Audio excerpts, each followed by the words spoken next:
created. Can we not talk about that for now? Whoa, that's terrible! Did someone seriously do that to you? No, it was nothing quite that serious. Harry, why don't we check out the Rag and Bone Shop? If memory serves, they got all kinds of stuff in there. Huh? How did you know what Paimon was thinking? Oh, this is bad. Nothing gets past you nowadays. Just wait a sec. A blonde foreigner, dressed all in white, accompanied by a glaze-covered flying chunk of gingerbread. Well, you must be the legendary traveler and their companion Paimon. No! Well, you're half right. Paimon's the traveler's treasured companion, sure, but she's not some flying chunk of gingerbread. There's no need to put yourself down like that. Paimon's just venting. Are you sure you don't want more? These opportunities don't come by every day, you know. It's all right. 2 will do. It just doesn't feel the same if the owner's offering everything to you for free. Then does that mean all of this belongs to you now? Yep. We can't just send them back up now, can we? What? But that's just insane profit. Traveler, why don't you become a duke as well? Paimon will be your vault keeper. Really? You'll let Paimon pick anything? No takebacks. Paimon will have you know that she's got a real good eye for treasure. I never joke about things like this. Alright, Paimon's gonna have a look. Paimon wants this one. This dark, sparkly gem. You just know it must be worth a ton of Mora.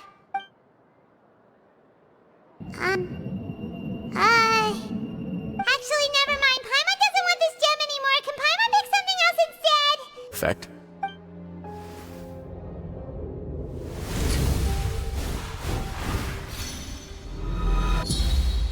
Didn't take a deep breath before letting everything out like this.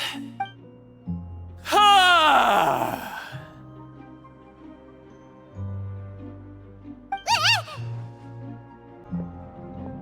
Hey, don't just leave before you've explained everything to Paimon. Hey! Gibberish. I don't recall hearing a knock or giving permission for you to come in. Oh, my apologies. I merely did not wish for your grace to be alarmed. Had I not been so focused on recovering her, I would have followed all the rules of etiquette to the letter.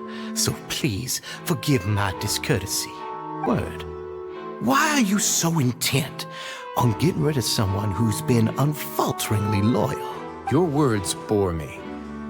You know the consequences if I find you to be lying. Everything that I do for the fortress of Meropide. But your grace is welcome to visit us any time to confirm the true intent of our activities. As expected, they all have a hollow thorn inserted into a wound on their head. Ooh! Paimon's glad her eyesight isn't so good that she can see it from here. Paimon's gonna float away for a bit. I'm of the same mind. Let's go. You two, follow me. Look! There's a fallen guard over there! Paimon sees some society members too! After them! It's Wriosthesley. Run! Mr. Dougier, he didn't want this guy to expose our true location. We were just about to dispose of him when you caught up to us. Do you remember what happened to Paimon? She rejected all the snacks in the box once she was spooked by that black gem. She's usually all for tasty snacks, but she chose to go against her instincts after a negative experience. Ugh, is that the best example you could come up with? Those who use fear to lead others astray must pay for that crime.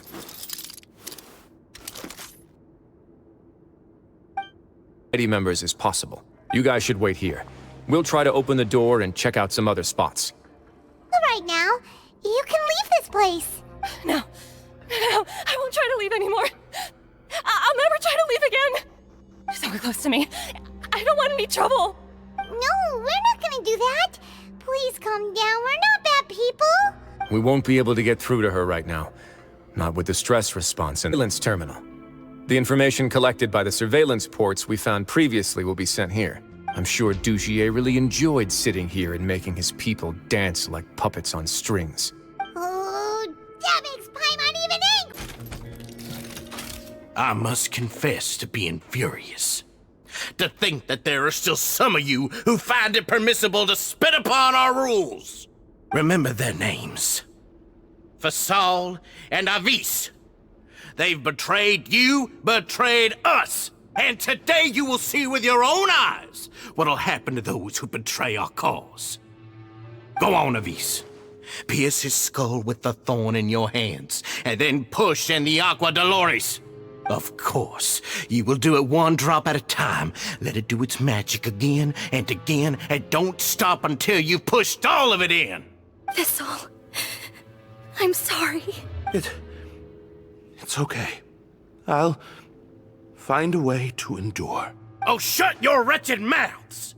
When did I give you permission to speak? My rules are the paramount law of this place. Only more pain will come to those who dare to disobey. That's enough, Dougier.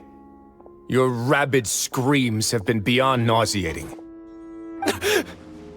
Is that his grace? Take. You. Stop acting all high and mighty like some hero of justice! Have you forgotten? Nobody in this blasted fortress is innocent! We are all irredeemable monsters who have destroyed something that others held dear. What's so wrong about punishing those who deserve to be punished? It's what they've always deserved for what it is. A dumping ground of pain and misery, irredeemable now and irredeemable forever! No prisoner will listen to you out of gratitude of their hearts. The whip is the only way to make them obey.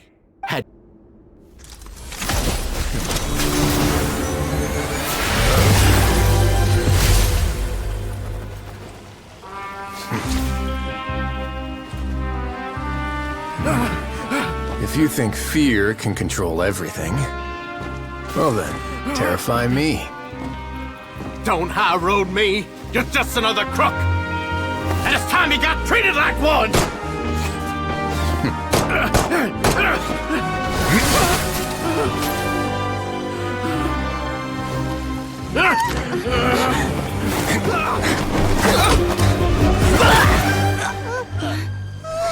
What's the matter? Too scared to shoot straight? I'm warning you! Unauthorized punishment and torture are prohibited here! As the Duke, you should set an example! Funny how that slipped my mind. Well, from this point on, you can forget about that rule. The rules of the fortress are there to keep the likes of you in check. But if the Duke wants somebody dead, he needs no justification. Understood. Like this. So, do you have a plan for how you're gonna deal with him yet? Oh, Dougier? I've already got an idea. For now, I think I'll do nothing. Huh? Why? I think it's a very fitting punishment for him to have to imagine the sorts of punishments that will soon be coming his way.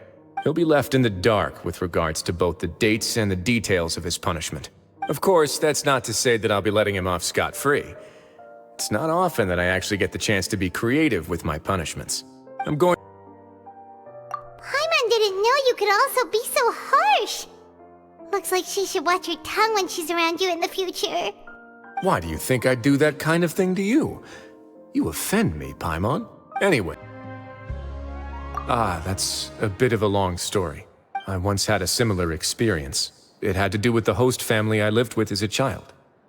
I was an orphan, adopted by a couple with a great deal of love in their hearts. I had many siblings, and we all adored each other.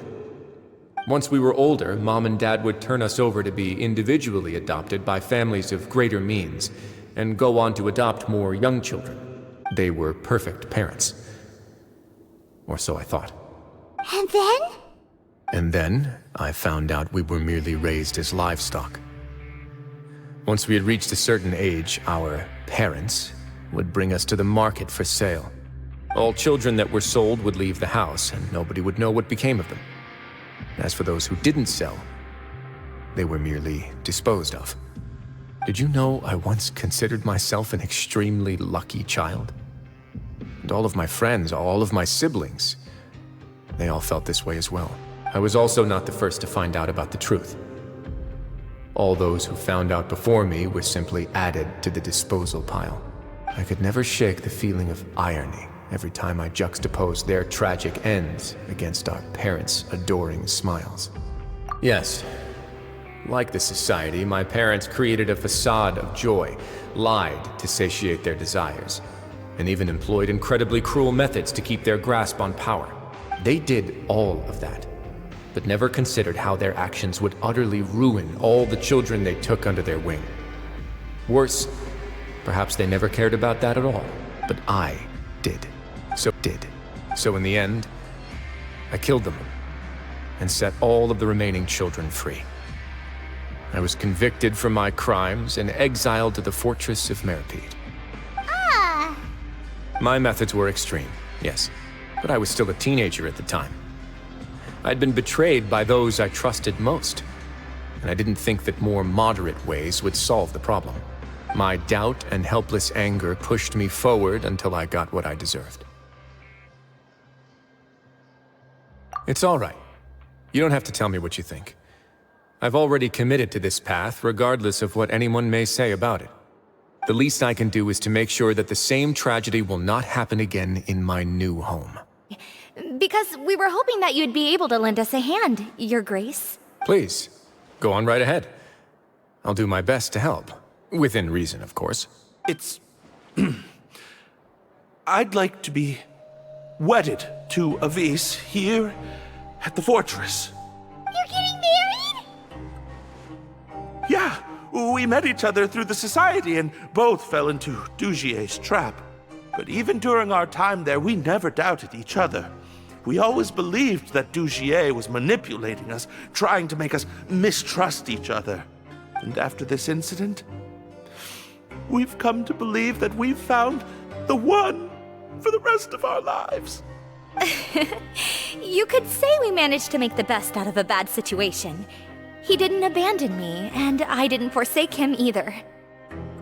But we're still both prisoners, and we also aren't sure if the fortress is the best place to host something so celebratory. So we are just wondering, is our request a bit too out of line? You're right in that the fortress has never hosted a wedding before.